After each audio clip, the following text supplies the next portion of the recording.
Sənə görə mən soyuq, kobud, qıraq. Ona görə sən dedim sepi qıraq. Nədir axı qəm, gözündəki yaşlar. Artıq bilirəm,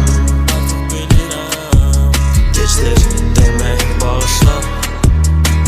Deyirdin ayıra bilməz bizi, ölüm ayırdın ikimizi qəm sorağında. Sən qalacaydın tək həyatımda, çıxıb gedəcəkdi hər qalanları. Hər şeydən bezib gedib dərindən nəfəs almaq dənizin qırağında. Unutmaq dəlləri, kinləri, sənləri, mənləri və bir də yalanları. Bəlkə də nə vaxtsa, bəlkə də hadisə uzaqdasan, de bilir yaxındasan. Elimlə üzdə bir addımım var, ölsən bağışla, ölərəm ağlasan.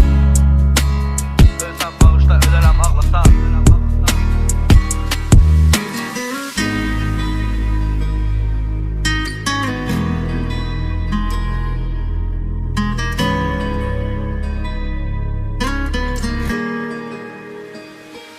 Sənə görə mən soyuq, kobud, qıraq. Ona görə sən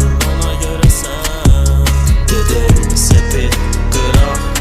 Nədir axı qəm,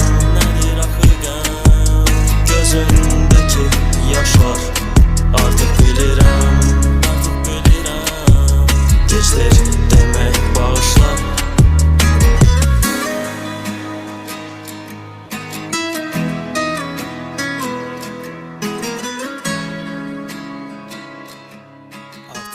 Geçti bağışla.